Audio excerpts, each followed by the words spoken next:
سامعین کرام، آپ سن رہے ہیں ایک دلچسپ اردو جاسوسی کہانی جس کا نام ہے اناگیر۔ اس کہانی کے مصنف ہیں امجد جاوید اور یہ اس سلسلے کی قسط نمبر 56 ہے۔ مجھے امید ہے آپ کو میری یہ کاوش پسند آ رہی ہوگی۔ آپ نے اگر ابھی تک میرا چینل کہانی گھر سبسکرائب نہیں کیا تو ابھی میرے چینل کو سبسکرائب کر کے بیل نوٹیفیکیشن آن کر لیجئے تاکہ آنے والی ہر نئی کہانی کی اطلاع بر وقت آپ تک پہنچ سکے۔ فون کی تیز آواز سے میری آنکھ کھل گئی۔ بیڈ روم میں ہلکی ہلکی روشنی تھی۔ میں نے سائڈ ٹیبل پر سے فون اٹھایا تو وہ شہباز کی کال تھی۔ میرے ہیلو کہنے پر اس نے خمار آلود آواز میں پوچھا، سو رہے تھے کیا؟ ہاں، بس آنکھ لگ گئی کہ تو کسی نے جگایا ہی نہیں، میں نے کہا۔ اچھا سن، شانزے ساری رات نہیں سوئی ہے، وہ پوجا کو ٹریس کرتی رہی ہے اور وہ اس نے کہنا چاہا تو میں نے اس کی بات کاٹتے ہوئے پوچھا، نہیں مجھے یہ بتا کہ وہ کیوں ٹریس کرتی رہی، خیریت تو ہے نا؟ پوری بات سن نا یار، اس نے اکتاہٹ سے کہا۔ اچھا بول، میں نے کہا۔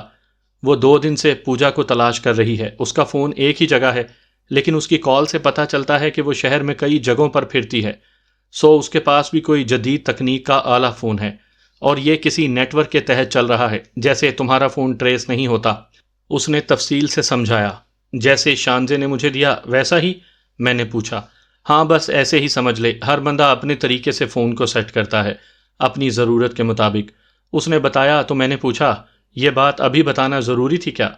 ہاں، ابھی شان سے بیڈ روم میں آئی ہے تو اس نے بتایا ہے، پوجا اس وقت تیرے علاقے میں موجود ہے، بالکل تیرے گھر کے پاس، اس کا فون دیکھیں تو اب بھی وہیں پڑا ملے گا جہاں پچھلے 2 دن سے ملتا ہے، اس نے بتایا تو میں اٹھ کر بیٹھ گیا۔ میرے علاقے میں وہ کیا کر رہی ہے؟ اوئے ماما، مجھ سے مشورہ کر کے نہیں گئی، اب تم دیکھو، میں نے بتا دیا ہے، وہ خود کو چھلاوا سمجھ رہی ہے، اسے قابو میں کرو، اس نے سکون سے کہا۔ اوکے میں دیکھتا ہوں، میں نے کہا اور بیڈ سے اٹھ گیا۔ باہر ابھی اندھیرا تھا لیکن پو پھٹ چکی تھی۔ میں نے ساوری کو آواز دی، اس کا جواب نہیں آیا۔ میں نے کچن میں دیکھنا چاہا تو وہ دوسرے کمرے میں جائے نماز پر تھی۔ یہ اطمینان کر کے میں لاؤنج میں آ گیا اور پھر باہر پورچ میں چلا گیا۔ باہر سیکیورٹی والے الرٹ تھے، میرا احساس کر کے مزید الرٹ ہو گئے۔ میں ان کے پاس جا کر بیٹھ گیا اور پوچھا، چائے پیو گے تم دونوں؟ نہیں سر، ابھی ضرورت نہیں، ان میں سے ایک نے خوشکن لہجے میں کہا، پھر تشویش بھرے لہجے میں پوچھا، سر آپ اس وقت خیریت؟ کوئی خطرہ پوچھ کر نہیں آتا، بس دھیان رکھو، میں نے کہا اور اٹھ کر واپس آ گیا۔ میں لاؤنج میں آ کر کھڑا ہو گیا۔ میں سوچنا چاہتا تھا کہ یہ اچانک پوجا کو کیا ہو گیا۔ اس میں کوئی شک نہیں کہ وہ میری دشمن تھی، میں نہ اس پر بھروسہ کر سکتا تھا اور نہ وہ مجھ پر اعتماد کرتی تھی۔ میں نے جان بوجھ کر اسے چھوڑ رکھا تھا، صرف اپنی غرض کے لیے۔ اگر اس سے کوئی غرض نہ ہوتی تو میں اسے کب کا ختم کر چکا ہوتا، لیکن یہ اچانک کیا کر رہی ہے، میں اسی سوچ میں گم تھا۔ خیریت ہے؟ ساوری کی آواز پر میں نے مڑ کر دیکھا تو وہ سامنے کھڑے مجھے دیکھ رہی تھی۔ کچھ نہیں، بس ایویں ہی آنکھ جلدی کھل گئی۔ تم ذرا چائے بناؤ، میں فریش ہو کر آتا ہوں، میں نے کہا اور اپنے بیڈ روم میں چلا گیا۔ میں تیار ہو کر واپس لاؤنج میں آیا تو میز پر چائے پڑی تھی، ساوری سامنے کچن میں تھی۔ میں صوفے پر بیٹھ گیا، چائے کا مگ اٹھایا اور سوچنے لگا۔ پوجا کا کھیل میری سمجھ میں اس لیے نہیں آ رہا تھا، سچی بات یہ تھی کہ میں نے اس کے کھیل کو سمجھا ہی نہیں تھا۔ وہ جو چاہ رہی تھی دراصل وہی ہمارے لوگ بھی چاہتے تھے۔ میں اپنوں کے لیے سب کچھ کرتا چلا جا رہا تھا۔ اس سے اگر پوجا یہ سمجھتی ہے کہ میں اس کے لیے کام کر رہا ہوں یا وہ مجھے ٹریپ کر چکی ہے تو وہ غلط فہمی میں تھی۔ میں چاچا عبد المجید سے بات کر کے مطمئن ہو چکا تھا، لیکن اب سوال یہ تھا کہ مجھے پوجا کو وقت دینا چاہیے یا نہیں۔ میں کسی گھن چکر میں پھنس گیا ہوں یا میرے بڑے میرے ذریعے کوئی دوسرا ہی کھیل کھیل رہے ہیں۔ وہ جو کچھ بھی ہو، لیکن چاچا عبد المجید کا پوجا کے بارے میں کوئی واضح حکم نہیں تھا، اس لیے کم از کم میں پوجا کے معاملے میں اپنی مرضی کر سکتا تھا۔ اس سے یہ بھی اہم سوال اس وقت یہ تھا کہ اب جو یہ حالات بن چکے ہیں، یہ حالات بنائے گئے ہیں، ان کا مقصد کیا ہے؟ کسی نئے کھیل کی شروعات ہیں یا کسی گھن چکر کو ختم کیا جا رہا ہے؟ میں کسی نتیجے تک نہیں پہنچا تھا کہ میرا فون بج اٹھا۔ دوسری طرف پھر شہباز ہی تھا۔ کیا کر رہے ہو؟ چائے پی رہا ہوں، میں نے جواب دیا۔ کس کے ساتھ؟ میرا مطلب ہے پوجا کے ساتھ، اس نے سنجیدگی سے کہا تو مجھے ایک دم سے غصہ آ گیا۔ وہ شاید میری بات کو مذاق سمجھ رہا تھا۔ میں نے خود پر قابو رکھتے ہوئے کہا، ابھی تو اکیلا ہوں، محتاط رہو، وہ تمہارے گھر سے تھوڑی ہی دور ہے، وہاں سے اسے کم از کم 2 گھنٹے ہو گئے ہیں۔ اس نے بتایا تو میں نے جلدی سے کہا، تو ماما اس کی اصل لوکیشن مجھے بتا، میں اس تک پہنچ جاؤں۔ وہ میں نے تیرے فون پر بھیج دی ہے، دیکھ لو، مگر اس وقت تک کچھ مت کرنا جب تک میں نہ پہنچ جاؤں، اس نے تیزی سے کہا۔ ٹھیک ہے، پھر مل کر تلاش کرتے ہیں، میں نے کہا تو اس نے کال ختم کر دی۔ میں نے فون دیکھا، اس میں لوکیشن آئی ہوئی تھی۔ فون واپس رکھتے ہوئے اچانک میرے دماغ میں بملا آ گئی، جے پور کی پاگل اور جنونی لڑکی جس کا کوئی اعتبار نہیں تھا کہ کب کیا کر دے۔ میں جلدی سے اٹھا اور اپنا لیپ ٹاپ اٹھا کر واپس لاؤنج میں آ گیا۔ تھوڑی دیر بعد میں نے اسی کے بتائے ہوئے طریقے کے مطابق اسے کال کر دی۔ ایک بار بیل جا کر بند ہو گئی۔ میں نے دوسری بار کوشش کی تو چند لمحے بعد اس کی خمار آلود آواز سنائی دی، اوئے راجویر، تو کوئی بڑا ہے، ہمیشہ ہی غلط وقت پر فون کرتا ہے۔ کیا کروں، میں اس قدر پھنسا ہوا ہوں کہ باوجود میں نے کہنا چاہا تو وہ تیزی سے بولی، رات پارٹی تھی، تھوڑی زیادہ پی لی تھی، دماغ گھوم رہا ہے اس وقت، پر بول بات کیا ہے؟ اس نے خمار آلود لہجے میں پوچھا۔ وہی چوہے بلی کا کھیل، کوئی مجھے قتل کرنا چاہتا ہے اور میں اسے، وہ ہے کہیں آس پاس، بس جو پہلے پہنچ گیا وہی وار کر جائے گا، میں نے کہا، اور ساتھ ہی میں نے وہ نمبر بتا دیا کہ نمبر کہیں اور، فون کہیں اور گھوم رہا ہے۔ ظاہر ہے اب تم نے بے بس ہو کر مجھے کال کی ہے، اس نے فاتحانہ لہجے میں کہا تو میں نے اس کا مان رکھنے کے لیے کہا، بالکل ایسا ہی ہے، ہار بھی گیا ہوں اور تھک بھی۔ چل بول نمبر، ابھی بتاتی ہوں، لیکن ایک شرط ہے، اس نے کہا۔ بول، کیا شرط ہے؟ میں نے پوچھا۔ تم مجھے ملو گے۔ اس کے لہجے میں حسرت ٹپک پڑی تھی۔ وہ خواہش تھی، حسرت تھی، یا اس کا اپنا لالچ، میں کچھ نہیں کہہ سکا۔ زندگی رہی تو ضرور ملوں گا، میں نے پورے خلوص سے کہا۔ وہ خاموش رہی تو میں نے اسے نمبر لکھوا دیا۔ وہ فون بند کر گئی۔ میری چائے ٹھنڈی ہو گئی تھی، میں نے صابری کو آواز دی تو وہ ناشتہ لے کر آ گئی۔ وہ خاموشی سے میرے ساتھ بیٹھی ناشتہ کرتی رہی اور میری نگاہ لیپ ٹاپ پر تھی۔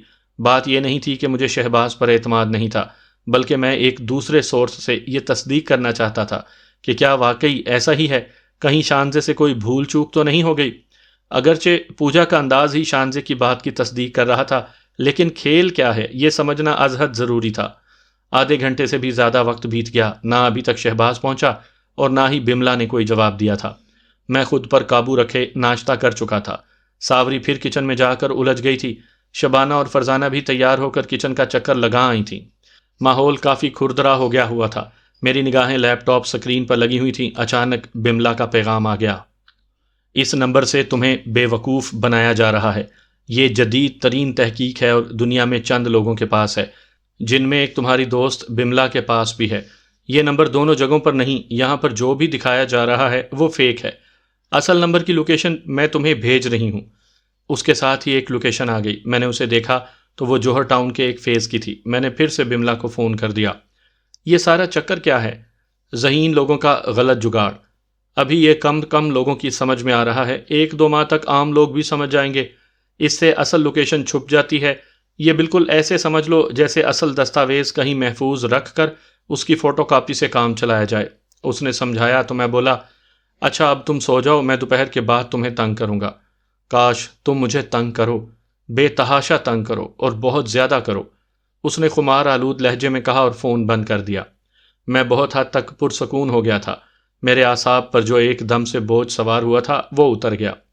میں بھی سیدھا ہو کر بیٹھا بھی نہیں تھا کہ کال بیل بجی اور کچھ دیر بعد شہباز اندر آ گیا۔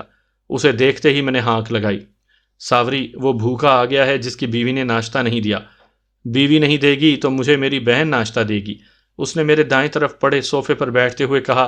میرے خاموش رہنے پر وہ بولا، تیار ہو تو چلیں پھر، چائے وغیرہ پی اور پھر چلتے ہیں، میں نے سکون سے کہا۔ دیکھ لو کہیں دیر نہ ہو جائے، اس نے کہا اور سکون سے ٹیک لگا لی تو میں نے بڑے اطمینان سے پوچھا، یار یہ جو اچانک بھاگ دوڑ لگی تھی وہ ختم ہو گئی؟ اس میں جتنے اہم مورے تھے وہ سب ہمارے پاس ہیں، اب بات یہ ہے کہ ہم نے کرنا کیا ہے۔ ہاں یہ بات ہے، اس وقت ملک آہد، اس کا ملاقاتی بھارتی نوجوان اور رانا تینوں سیف ہاؤس میں ہیں۔ دوسری طرف پوجا آزاد پھر رہی ہے، وہ بھی صرف تمہاری وجہ سے، اور ہمیں معلوم نہیں ہم سب یہ کیوں کرتے چلے جا رہے ہیں۔ میں نے بڑے سکون سے کہا تو اس نے چونک کر میری طرف دیکھا۔ شاید میرے لہجے میں کچھ ایسا تھا کہ اسے حیرت ہوئی۔ پھر کیا چاہتے ہو تم؟ اس نے پوچھا۔ پوجا کو پکڑنا کوئی مشکل نہیں ہے، وہ بالکل سامنے ہے۔ سیف ہاؤس کے لوگوں سے جو پوچھنا تھا وہ ہمیں پتا ہے، مزید کیا پوچھ تاچھ کرنی یہ ہمیں نہیں پتا۔ میرے خیال میں ایک بار ہمیں چاچا سے بات کر لینی چاہیے، میں نے اسے سمجھاتے ہوئے کہا تو وہ پرخیال لہجے میں بولا، ہاں یہ تو ہے، چل پھر چاچا سے بات کرتے ہیں۔ اس کی بات سن کر میں پرسکون ہو گیا۔ میں جو چاہ رہا تھا اس کی شروعات ہو گئی تھی۔ میں، شہباز اور چاچا عبد المجید آفس کے ہی ایک کمرے میں بیٹھے ہوئے تھے۔ شہباز نے ساری بات کہہ دی تو وہ خاموش ہو گئے، پھر سمجھانے والے انداز میں بولے، دیکھو تم دونوں میری اولاد کی مانند ہو، میں نے تم دونوں سے کبھی کوئی بات نہیں چھپائی، یہ تم دونوں کو بھی پتا ہے۔ یہ جو حالات بن گئے ہیں بالکل اچانک بنے، لیکن اس سے بہت باتیں سمجھ میں آ گئی ہیں۔ ہمیں یہ اندازہ ہو گیا ہے کہ دشمن ہمارے اندر کس حد تک سرایت کر چکا ہے۔ اس کی صرف اور صرف ایک ہی وجہ ہے، اور وہ ہے لالچ۔ جو بات پوجا کہتی ہے وہی بات آپ، شہباز نے پوچھنا چاہا تو وہ اس کی بات قطع کرتے ہوئے بولے، یہ شاید میں نے پہلے بھی تم لوگوں کو بتایا تھا کہ وہ اپنی کسی معاملے میں لگی ہوئی ہے۔ اس نے اب تک جو نیٹ ورک بنایا ہے وہ بالکل میرے سامنے ہے۔ وہ مجھ سے اوجھل نہیں، لیکن اصل مقصد یہ ہے کہ ہمارے کون سے لوگ کیا کرنا چاہتے ہیں یہ جان لینا بہت ضروری ہے، اور وہ ان اچانک بن جانے والے حالات میں ہمارے سامنے کھل کر آ گیا ہے۔ وہ کیا ہے؟ میں نے تیزی سے پوچھا تو وہ دکھی لہجے میں بولے، یہ کوئی نئی بات نہیں، بہت پرانی بات ہے۔ دشمن سیدھے سباؤ ہمارے لوگوں پر گولی چلانے کے بجائے ہماری نسل کو کھوکھلا کرنے کے در پہ ہے۔ وہ بندوق نہیں خریدتا، لوگوں پر خرچ کرتا ہے۔ اس کا ٹارگٹ نئی نسل کی سوچ بدلنا نہیں، بلکہ پہلے سے موجود سوچ میں شک ڈالنا ہے۔ ہمارا المیہ یہ ہے کہ ہمارے معاشرتی حالات کوئی بہت اچھے نہیں، انہی کا فائدہ اٹھا کر اسی معاشرتی خلا میں اپنی سوچ ڈال کر نوجوان نسل کو گمراہ کر رہا ہے، اور ہم گمراہ ہو رہے ہیں۔ ہماری وہ بنیادیں جن پر ہم کھڑے ہیں انہیں دیمک لگانے کی بھرپور کوشش میں ہے۔ اسی ایجنڈے کے ذریعے وہ معاشرے میں بے چینی پیدا کر رہا ہے، جس کی کوکھ سے جرم جنم لیتا ہے۔ ایسا تو ہو رہا ہے، اور اس کا سد باب کیا ہے؟ شہباز نے کہا۔ اب اس کا مطلب یہ ہرگز نہیں کہ ہم اپنے لوگوں کو روکتے رہیں اور اپنی ساری توانائی یہیں خرچ کر دیں۔ یہ معاشرتی سدھار جن کا کام ہے وہی کریں۔ ہمیں ان کو ہاتھوں کو کاٹنا ہے جو یہ سوچ کر یہاں آتے ہیں، اس سر کو بھی کاٹ دینا ہے جس میں ایسی سوچ جنم لیتی ہے۔ چاچا یہ کہتے ہوئے جذباتی ہو گئے تھے۔ تبھی میں نے پرجوش لہجے میں کہا، میرا تو خیال ہے کہ سب سے پہلے ان لوگوں کی ناک کاٹ دینی چاہیے جو ہمارے معاشرے میں بے چینی پیدا کرنے کے ذمہ دار ہیں۔ لیکن باہر سے آنے والی سوچ وہ تو آتی رہے گی نا۔ یہاں پر جو لوگ بے چینی پیدا کر رہے ہیں انہیں معاشرے میں موجود اچھی سوچ رکھنے والے خود روک لیں گے۔ ہم بڑی مضبوط سوچ رکھنے والی قوم ہیں، چاچا نے سنجیدگی سے کہا۔ تو شہباز بولا، تو پھر ہمیں بتائیں ہمیں کیا کرنا ہے؟ حالات تمہارے سامنے ہیں، ایک خاص سوچ کو یہاں پیدا کرنے اور اسے پھیلانے کی کوشش کی جا رہی ہے۔ جہاں سے یہ سوچ آ رہی ہے اس دماغ کو ہی ختم کرنا ہے، اور بس۔ چاچا نے حتمی انداز میں کہا تو میں سمجھ گیا۔ تبھی میں نے کہا، میں کروں گا یہ کام۔ یہ چند افراد کو نہیں، معاشرے کو بچانے کا کام ہوگا۔ اسی بے چینی میں سے جرم پنپ رہا ہے، بہت سارے خاندان تباہ ہو چکے ہیں۔ لیکن چاچا دھیمے سے لہجے میں کہتے ہوئے رک گئے۔ یا تو وہ بہت جذباتی ہو گئے تھے یا پھر اس میں کوئی راز تھا۔ میں خاموش رہا تو وہ بولے، پوجا جس کے لیے کام کر رہی ہے وہ راکیش ورما، ان لوگوں نے ہمارے 2 لوگوں کو شہید کیا۔ وہ کون تھے؟ شہباز نے بے ساختہ پوچھا۔ عبد الوحید اور رمضان اصغر، جانتے ہو نا انہیں؟ انہوں نے پوچھا۔ ہاں جی، یہ تو کافی عرصہ ہمارے ساتھ رہے تھے، یہ لالا فخر کے پاس ہی تو تھے، وہیں سے ان سے یاری ہوئی تھی، میں نے حیرت سے کہا۔ یہ ان دنوں کا واقعہ ہے جب باہر سے آئے ہوئے یہ لوگ نئے نئے یہاں پیر جما رہے تھے۔ ان کے ساتھ ہمارے چند مقامی لوگ ان کی پشت پناہی کر رہے تھے۔ عبد الوحید اور رمضان اصغر، یہ دونوں ان کے سامنے ڈٹ گئے تھے، اور پھر مقامی لوگوں کی وجہ سے صرف انہیں ہی راستے سے نہیں ہٹایا بلکہ ان کے بیوی اور بچے تک۔ ان کی آواز روحاں سی ہو گئی تھی۔ ہمیں ان کا بدلہ لینا ہوگا، شہباز نے شدت جذبات سے کہا۔ تو چاچا نے نفی میں سر ہلاتے ہوئے کہا، نہیں، بدلہ نہیں، وہ تو اپنے فرض پر قربان ہو گئے۔ ہاں، ان بے گناہوں کا بدلہ بنتا ہے جن کا کوئی قصور نہیں تھا۔ ان کے بچوں کا کیا قصور تھا؟ ان کے دونوں خاندانوں کو بچوں سمیت ختم کیا گیا۔ پتہ ہے ان کا کیا قصور تھا؟ یہ کہہ کر وہ چند لمحے خاموش ہو گئے۔ وہ جذباتی اتنے ہو گئے تھے کہ ان سے بولا نہیں جا رہا تھا۔ وہ خود پر قابو پا چکے تو بولے، اطلاع تھی کہ لاہور میں کہیں بم دھماکہ ہونے والا ہے۔ وہ کون ہے کوئی پتہ نہیں تھا۔ یہ دونوں بڑی محنت اور جاں فشانی کے بعد ان لوگوں تک پہنچ گئے۔ ان کا منصوبہ ناکام بنایا جس کی انہیں سزا دی گئی۔ لیکن کیا؟ شہباز نے پوچھا۔ بم دھماکہ انہوں نے پھر بھی کیا، کئی بے گناہ لوگ مارے گئے۔ کیا قصور تھا ان کا؟ میں ان کے سامنے ڈٹ کر کھڑا ہوں تو مجھ پر وار کریں؟ دوسرے بے گناہ کیوں؟ اور پھر کسی کی کیا ہمت کہ وہ میرے وطن کے لوگوں کو یوں قتل کرتے پھریں؟ سب سے زیادہ وہ لوگ، وہ ظالم ہیں جو یہاں کے رہنے والے ہیں اور دشمن کو راستہ دیتے ہیں، وہ بہت ہی ظالم ہیں۔ آخری لفظ کہتے ہوئے ان کی آواز بھر آ گئی تھی۔ پہلی بار میں نے انہیں ایسا جذباتی دیکھا تھا۔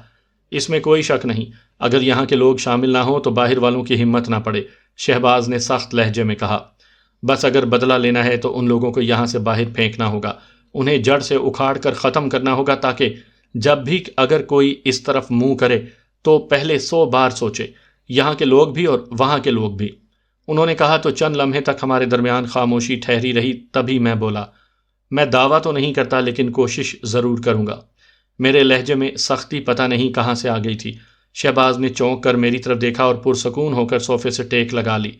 جس مقصد کے لیے ہماری میٹنگ تھی وہ پوری ہو گئی تھی۔ ہم کافی دیر تک وہیں بیٹھے رہے، باتیں کرتے رہے۔ چاچا ہمیں خود بتاتا رہا کہ دشمن کی سوچ جب پھیلتی ہے تو اس کے باعث کیا ہوتا ہے، کس قدر اثرات ہوتے ہیں۔ ایک طرح سے انہوں نے مجھے پورے حالات سے باخبر کر دیا تھا کہ اصل میں ہوتا کیا ہے۔ چاچا عبد المجید چلے گئے۔ شہباز میرے ساتھ کمرے سے باہر آ کر گہری سنجیدگی سے بولا، تم نے بہت بھاری ذمہ داری لے لی ہے۔ میں جانتا ہوں، بہت بھاری ذمہ داری ہے، شاید میں اکیلا پوری نہ کر پاؤں، لیکن باس، کسی نے تو یہ ذمہ داری لینا تھی نا۔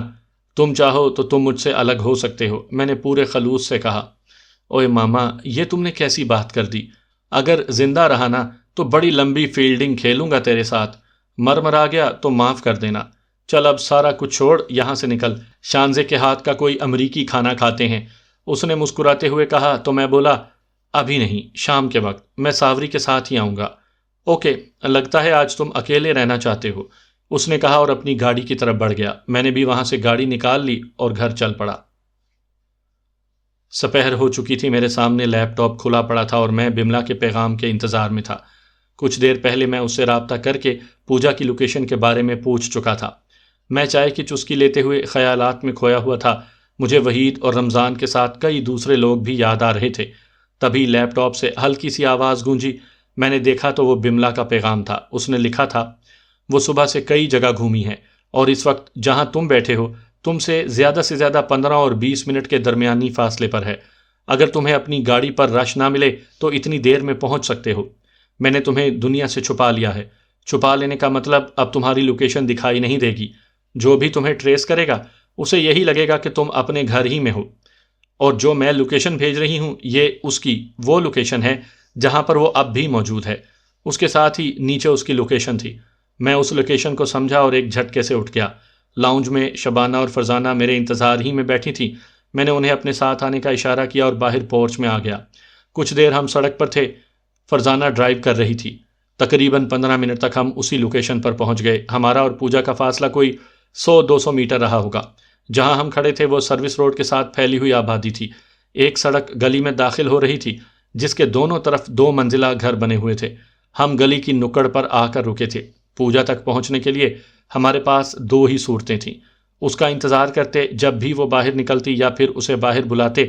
پہلی صورت حتمی نہیں تھی، جبکہ دوسری صورت میں اس کی منافقت کا بھی پتہ چل جاتا کہ وہ کیا کرتی ہے۔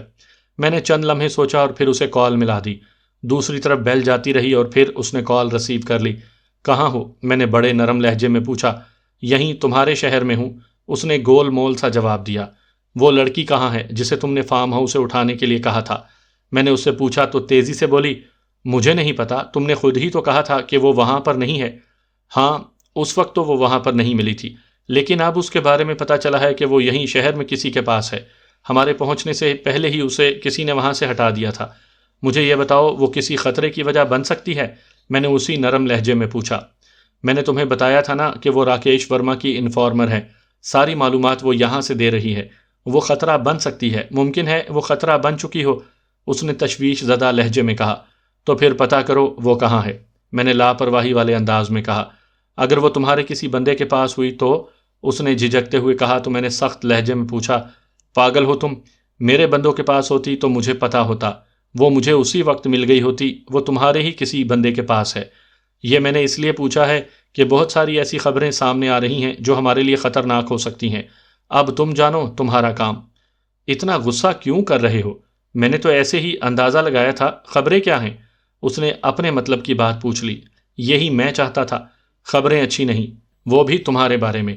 اب ساری تفصیل تو میں تجھے فون پر بتانے سے رہا، اور ہاں، میں روہی واپس جا رہا ہوں، مجھے کچھ کام ہے وہاں پر۔ میں نے تمہیں بتا دیا، اب میں یہاں تمہاری، میں نے کہنا چاہا تو وہ تیزی سے بولی، کب جانا ہے؟ آج رات کسی وقت، میں نے حتمی لہجے میں کہا۔ کہیں مل سکتے ہو؟ اس نے پوچھا تو میں نے لاپرواہی سے کہا، 1 آدھے گھنٹے کے دوران، وہ بھی 5-10 منٹ بس۔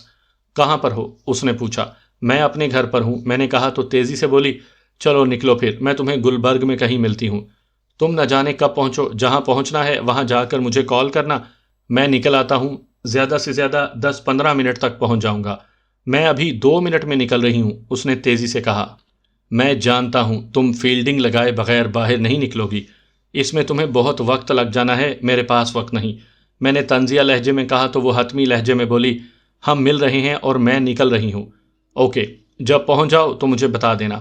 یہ کہتے ہی میں نے فون بند کر دیا۔ اس کے لیے اتنا ہی کافی تھا کہ میں نے اسے فون کیا ہے۔ اب اگر بادہی واقعی ہی اس کے لیے خطرناک ثابت ہو سکتی تھی تو اس نے بلا شبہ 2 منٹ ہی میں نکلنا تھا۔ اگر وہ 2 منٹ میں نکل پڑتی تو اسے میرے ٹریپ میں آ جانا تھا۔ دوسرا، مجھے بادہی کی اہمیت کے بارے میں تصدیق ہو جاتی، پھر مجھے یہ بھی معلوم ہو جانا تھا کہ پوجا مجھے روہی جانے سے روکنے اور بادہی کو تلاش کرنے کے لیے رام کرے گی، یہی میرا ٹریپ تھا۔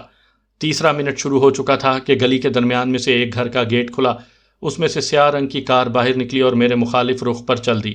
لوکیشن پر دکھائی دینے لگا کہ یہ وہی کار ہے۔ میں نے فرزانہ سے چلنے کو کہا، اس نے جلدی سے کار سٹارٹ کی اور سیاہ کار کے پیچھے لگا دی۔ وہ جب تک گھوم کر سڑک پر آئی ہم اس کے برابر جا پہنچے۔ میں پچھلی نشست پر تھا اور کافی حد تک چہرہ چھپایا ہوا تھا۔ میں نے سیاہ کار میں دیکھا وہ بھی پچھلی نشست پر بیٹھی تھی، اس کے ساتھ ایک ڈرائیور تھا جو کار چلا رہا تھا۔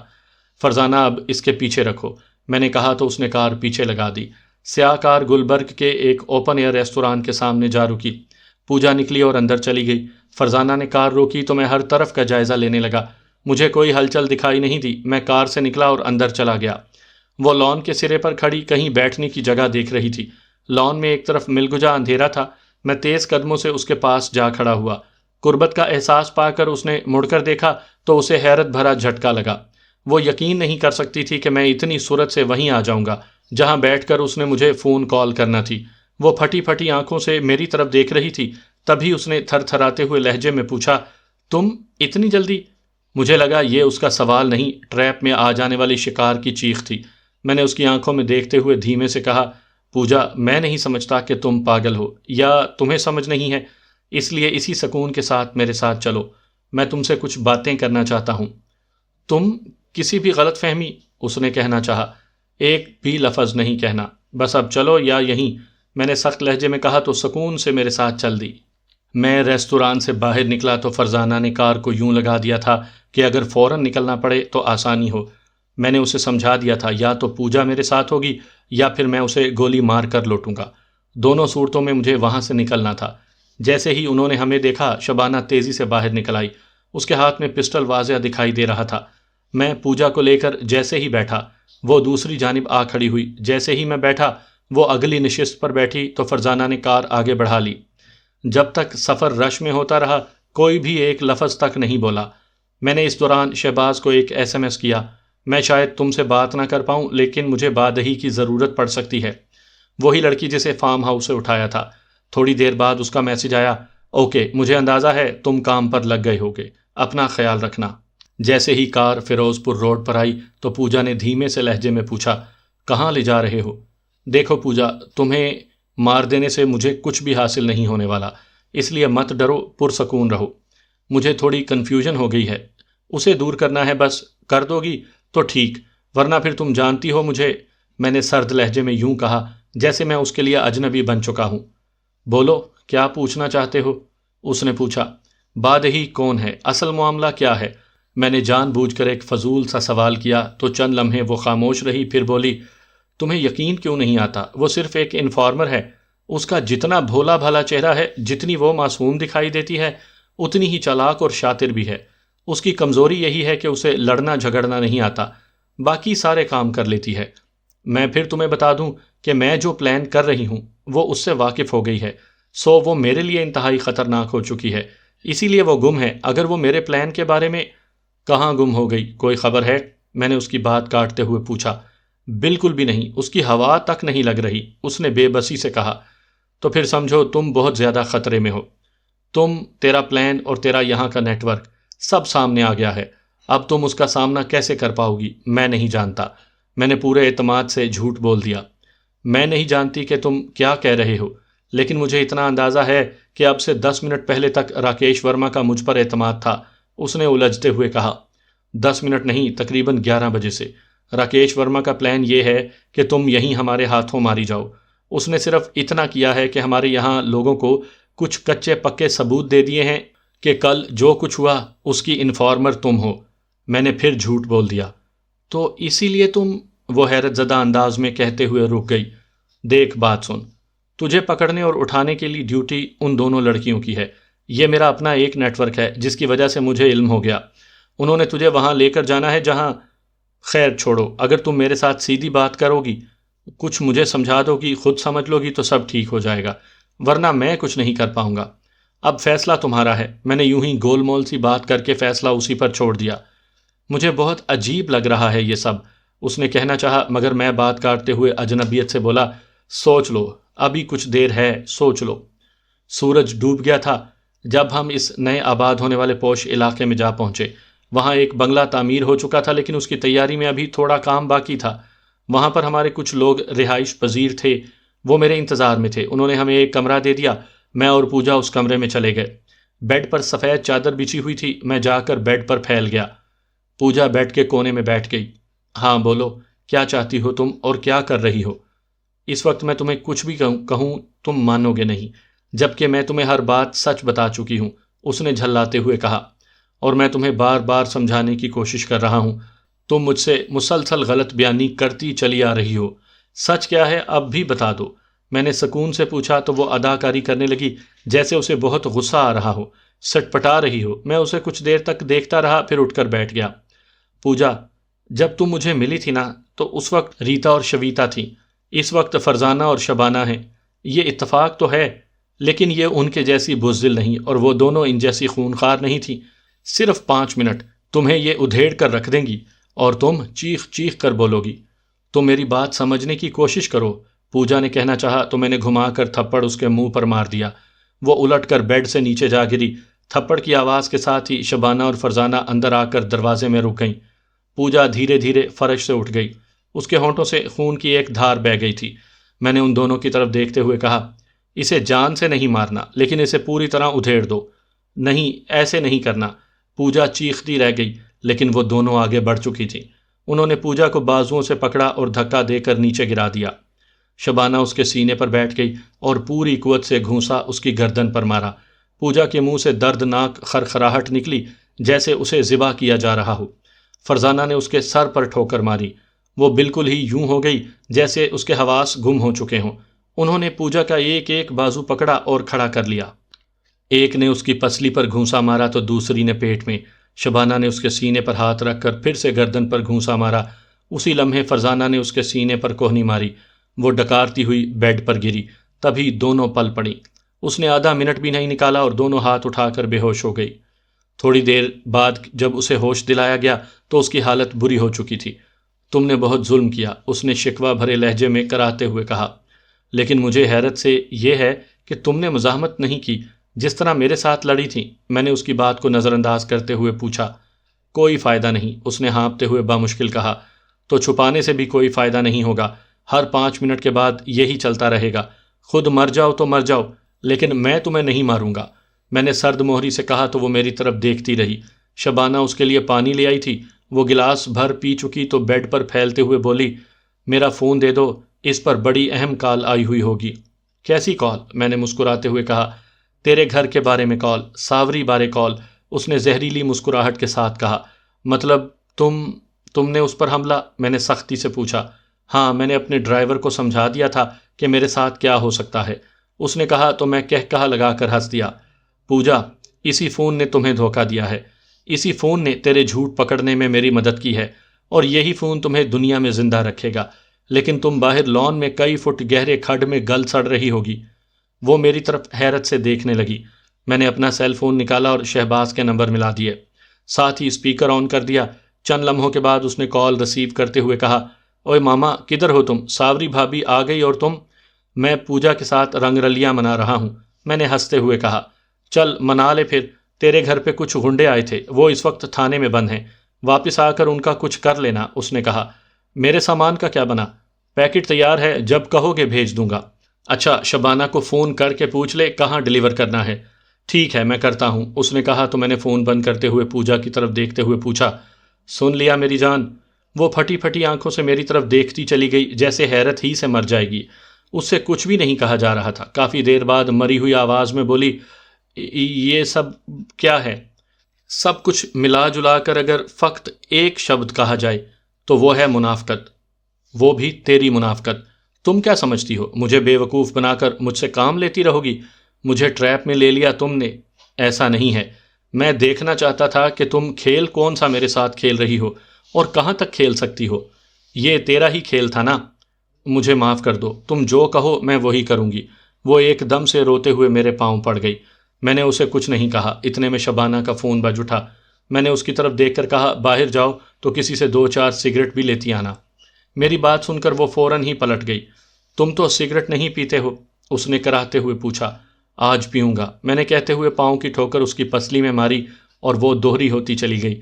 فرزانہ نے اسے ہٹا کر پیچھے کر دیا۔ وہ قالین پر اوندھے منہ گر گئی۔ کچھ دیر بعد وہ بہت مشکل سے اٹھی اور ہاتھ باندھ کر میرے سامنے کھڑی ہو گئی۔ تم جانتے ہو میں ایک کٹ پتلی ہوں، کوئی نچا رہا ہے اور میں ناچ رہی ہوں، مجھے مار دو، اس نے بلکتے ہوئے کہا تو میں سرد لہجے میں بولا، میں نے کہا نا میں تجھے ماروں گا نہیں، زندہ رکھوں گا، لیکن تمہارا جسم اسی گھر کے لان میں بنائے کھڈے میں گل سڑ جائے گا۔ میرے یوں کہنے پر اس نے حیرت سے میری طرف دیکھا۔ ظاہر ہے بات اس کی سمجھ میں آنے والی نہیں تھی۔ یہ سب میرے دماغ میں چل رہا تھا۔ اتنے میں شبانہ کمرے میں آ گئی۔ اس کے ہاتھ میں جلتا ہوا سگریٹ تھا۔ وہ جب اس نے مجھے دیا تو اشارے سے بتا دیا کہ بادہی آ رہی ہے۔ میں نے سگریٹ ہاتھ میں لیا اور پوجا کو قریب کرنے کا اشارہ کیا۔ فرزانہ نے اسے آگے دھکیل دیا۔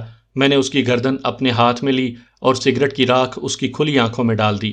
اس کی چیخ بلند ہوئی۔ میں نے سگریٹ اس کی گال پر لگا دیا۔ وہ دل خراش انداز میں تڑپتی ہوئی چیخی۔ اس کے ساتھ ہی ہذیانی انداز میں کہنے لگی، پوچھو جو پوچھنا ہے، میں بتاتی ہوں۔ میں نے اسے چھوڑ دیا۔ شبانہ اور فرزانہ کو اس کے ہاتھ پکڑنے کا اشارہ کیا۔ انہوں نے آگے بڑھ کر پکڑ لیے۔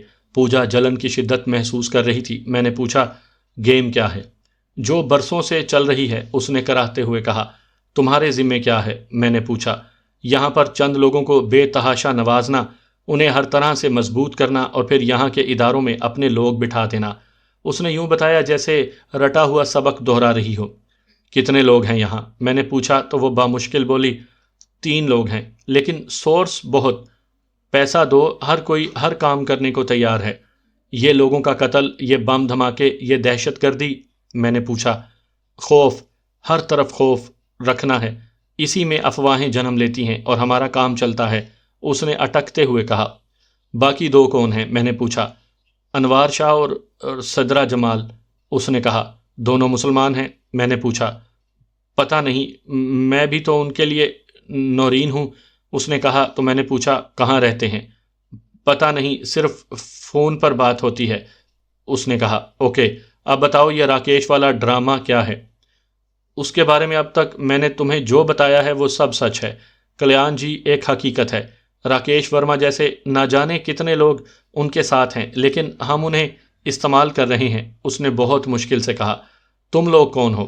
میں نے طنزیہ انداز میں پوچھا تو اس نے خوفزدہ لہجے میں کہا، ہم، نہ پوچھو، مار دو مجھے، تم نہ پوچھو۔ میرے پوچھنے پر ایک دم سے وہ خوفزدہ ہو گئی۔ اس کا خوف اس کی آنکھوں سے چھلک پڑا تھا۔ وہ بے جان سی ہو کر قالین پر گر گئی۔ میرے ہاتھ میں جلتا ہوا سگریٹ تھا۔ میں نے اس کی پنڈلی پر سگریٹ لگایا تو وہ ایک لمحے کو تڑپی اور پھر یوں ہی بے جان سی ہو گئی۔ یہ ایسے نہیں مانے گی، اسے ہمارے حوالے کر دیں، شبانہ نے کہا۔ کچھ نہیں ہوگا شبانہ، اب بس مجھے مرنا ہے، پوجا نے اوندھے لیٹے ہوئے کہا تو مجھے لگا وہ ابھی مزید تشدد سہنے کی سکت نہیں رکھتی، لیکن اس قدر خوفزدہ ہو کر اپنے سارے حوصلے ہار جانا الجھن میں ڈال رہا تھا۔ میں نے بہت نرم لہجے میں پوچھا، چلو نہیں پوچھتا، اتنا بتا دو کہ یہ جو تم نئی گینگ، نیا نیٹ ورک کیوں بنا رہی ہو؟ کیا مقصد ہے تمہارا؟ علی زین، ان باتوں کو یہیں ختم کر دو، تمہارا اس سے کوئی لینا دینا نہیں ہے۔ تمہیں راکیش ورما کا نیٹ ورک ختم کرنا ہے، چند دن میں ایک ایک بندہ ختم کروا دوں گی، اس کے بدلے تم مجھے جانے دو گے، اس میں تمہاری بھلائی ہے۔ اس نے بہت مشکل سے کہا تو میں نے حقارت سے کہا، میرا دشمن میری بھلائی چاہے؟ ایسا ممکن تو نہیں ہے۔ خیر تم ابھی سکون کرو، پوری رات پڑی ہے، بہت کچھ بولو گی۔ اس سے پہلے کہ فرزانہ اسے اٹھاتی، باہر ذرا سی ہلچل کی آواز آئی، پھر دروازہ کھلا اور بادہی اندر آ گئی۔ جوں ہی اس کی نگاہ مجھ پر پڑی، اس کی نگاہیں حیرت سے کھل گئیں۔ اگلے ہی لمحے جب اس نے پوجا کو بری اور خستہ حالت میں قالین پر پڑے ہوئے دیکھا تو وہ چکرا کر رہ گئی، اس کا چہرہ زرد ہو گیا۔ اس نے خوف زدہ نگاہوں سے میری طرف دیکھا تو میں نے کہا، آؤ بادہی جی آؤ، میں نے آفر کی تھی کہ تمہیں باہر بھیج دوں گا، مگر تم تو بہت چالاک نکلی۔ آؤ ذرا پوجا کی بغل میں اور اپنا قصہ سناؤ۔ قصہ؟ کیسا قصہ؟ اس نے خوف زدہ آواز میں پوچھا تو میں سختی سے بولا، تیرے یہ بھول پن کا ڈرامہ بہت ہو گیا۔ پوجا نے تیرے بارے میں بتایا ہے تو میں نے تجھے اٹھوا لیا ہے۔ بولو کیا جانتی ہو پوجا کے بارے میں؟ سب کچھ سچ سچ بتاؤں گی، لیکن مجھ پر کوئی تشدد مت کرنا، اس نے ڈرے ہوئے لہجے میں کہا۔ کھانا، شراب اور سگریٹ سب دوں گا، بس تم نے سچ بولنا ہے، ورنہ تم پار نہیں بلکہ زمین کے اندر چلی جاؤ گی، میں نے سخت لہجے میں کہا۔ یہ پوجا یہاں پر بھارت کے ایک شخص راکیش ورما کے لیے کام کرتی ہے، میں بھی اسی کے لیے کام کرتی ہوں۔ کچھ ہفتے پہلے اس مجھے پوجا کے بارے جانکاری کے لیے کہا، یہ فارم ہاؤس پر میرے ساتھ ہی رہتی تھی، یہ راکیش ورما کو ڈبل کراس کر رہی ہے، اسی کے لیے کام کرتی ہے اور اسی کے بندے ختم کر رہی ہے۔ یہ ڈبل کراس کیوں کر رہی ہے یہ میں نہیں جانتی، اس کے لیے تیرے پاس کیا ثبوت ہے؟ میں نے پوچھا۔ وہ میں راکیش ورما کو دے چکی ہوں، اگر یہ پوجا نہیں مانتی تو… اس نے کہنا چاہا تو پوجا نے ایک دم سے کہا لگا دیا، اگرچہ یہ کہا بڑا دردناک قسم کا تھا، لیکن اس میں حقارت اور طنز صاف طور پر محسوس کیا جا سکتا تھا۔ بھولی بادہی، تم کیا سمجھتی ہو میں نہیں جانتی؟ میں اسی دن جان گئی تھی جس دن راکیش ورما نے تجھے میرے لیے یہاں بھیجا تھا۔ یہ کہہ کر اس نے میری طرف دیکھا اور حتمی لہجے میں بولی، علی زین، اب تم جو چاہو سو کرو، مجھے زمین میں گاڑ دو، جلا کر ہوا میں اچھال دو، میں اب کچھ نہیں بتانے والی، جو مرضی ہے سلوک کرو میرے ساتھ۔ اس کے یوں کہنے پر میں نے چند لمحے اس کی طرف دیکھا اور پھر فرزانہ کی طرف دیکھ کر بولا، اس بادہی کو لے جاؤ، اسے کھانا، شراب اور سگریٹ دو، میں آتا ہوں اس کے پاس، مجھے اور پوجا کو اکیلے چھوڑ دو۔ یہ کہتے ہوئے میں نے شبانہ کی طرف مخصوص انداز میں دیکھا تو وہ دونوں بادہی کو لے کر چل دیں۔ کمرے میں ہم دونوں رہ گئے، وہ قالین پر پڑی تھی اور میں بیڈ پر بیٹھا اس کی طرف دیکھ رہا تھا۔ وہ بے حس و حرکت پڑی لمبے لمبے سانس لے رہی تھی۔ میں بیڈ پر لیٹ گیا مگر اس کی طرف سے پوری طرح محتاط تھا۔ کچھ دیر بعد وہ اٹھی اور کھسکتے ہوئے دیوار کے ساتھ لگ کر بیٹھ گئی۔ اس کی حالت بہت خستہ تھی، اس کی آنکھوں کا کاجل پھیل گیا تھا جس کی وجہ سے اس کا چہرہ بڑا عجیب سا دکھائی دیتا تھا۔ وہ بھیانک انداز میں یک ٹک میری طرف دیکھ رہی تھی، میں خاموشی سے اس کی طرف دیکھتے ہوئے مسکرا رہا تھا۔ میں جانتا تھا کہ اس کے اندر کس قدر غصہ تھا، یہ اسے بھی معلوم تھا کہ اب صرف موت ہے، اس کے علاوہ کچھ نہیں۔ وہ کچھ دیر یوں ہی بیٹھی رہی، پھر بڑے ٹھہرے ہوئے انداز میں کہتی چلی گئی، علی ایک بات کہوں، جو تم مجھ سے پوچھنا چاہ رہے ہو نا اسے مت پوچھو، بلکہ اس کے بارے میں تجھے معلوم نہیں ہونا چاہیے۔ ایک بھیانک دنیا ہے، یہ مت سوچنا کہ میں تم میں تجسس پیدا کر رہی ہوں، میں جانتی ہوں تم ایک محب وطن اور اچھے انسان ہو، اپنی اس محدود دنیا میں رہو، یہی تمہارے لیے بہت اچھا ہے۔ مجھے بھی تمہاری اس دنیا سے کوئی واسطہ نہیں، نہ ہی میں تم سے پوچھوں گا، بس اتنا بتا دو، راکیش ورما کے لیے کام کرنے کے باوجود تم اسے ختم کیوں کر رہی ہو؟ تم سمجھ لو میں کسی دوسرے کے لیے کام کر رہی ہوں، اور میری دنیا کے لوگ نہیں چاہتے کہ راکیش ورما یا اس جیسے لوگ یہاں پر ہماری راہ میں حائل ہوں۔ ہمیں ایک نئی دنیا بسانی ہے، وہ کیا ہے کیسی ہے اسے چھوڑو، تمہارا مقصد ان لوگوں کو ختم کرنا ہے تو کرو، میں تمہاری مدد کرتی ہوں۔ اس نے مجھے سمجھانے والے انداز میں کہا تو میں سرد لہجے میں بولا، مجھے اب تمہاری مدد نہیں چاہیے۔ جانتی ہوں، لیکن اگر تم بادہی جیسے لوگوں پر انحصار کر رہے ہو تو یہ محض ایک سورس ہے، یہ کچھ نہیں، اس کی حیثیت ایک چیونٹی کی جیسی ہے۔ اس نے کہنا چاہا تو میں نے اس کی بات کاٹتے ہوئے کہا، اس چیونٹی نے تمہیں کاٹ لیا، تم اس چیونٹی سے بدک رہی تھی۔ میں نے طنزیہ انداز میں کہا تو وہ دھیمے سے ہنس دی، پھر بولی، کہتے ہیں نا مرا ہوا ہاتھی 1.25 کا، مجھے مار کر تمہیں کچھ حاصل نہیں ہونے والا۔ ہاں یہ زندہ ہاتھی 1.25 کا ہو سکتا ہے، اوکے زندہ رکھوں گا مگر آزاد نہیں۔ بولو زندہ رہو گی؟ میں نے پوچھا۔ رہوں گی، اس نے سر مارتے ہوئے حتمی لہجے میں کہا تو میں کوئی بات کیے بنا اٹھ گیا۔ میں نے باہر لان میں آ کر چاچا عبد المجید کو فون کر دیا، انہیں ساری صورتحال بتا کر پوچھا، اب بتائیں کیا کروں؟ تم کچھ نہیں کرو گے، کچھ لوگ ابھی آ کر اسے لے جائیں گے، سمجھو تم نے اسے گولی مار دی۔ چلیں ٹھیک ہے، میں نے کہا اور فون بند کر دیا۔ میں واپس کمرے میں آیا تو پوجا اسی طرح دیوار کے ساتھ لگی بیٹھی تھی، وہ مجھے مسلسل دیکھے چلی جا رہی تھی۔ میں خاموشی سے بیڈ پر لیٹ گیا، میرا اب اس سے کوئی مطلب ہی نہیں تھا۔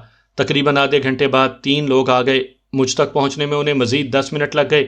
جیسے ہی وہ کمرے میں آئے میں بیڈ سے اٹھا، اپنا پسٹل نکالا اور پوجا کی طرف دیکھتے ہوئے بولا، تم بادہی کے لیے مر گئی ہو، بس ایک آخری چیخ۔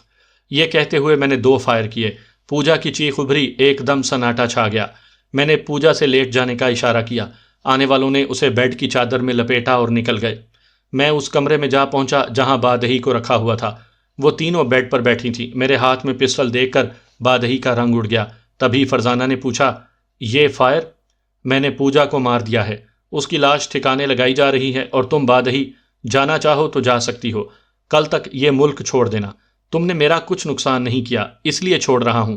یہ کہتے ہوئے میں نے فرزانہ اور شبانہ کو اشارہ کیا، وہ اٹھ کر میرے ساتھ چل دیں۔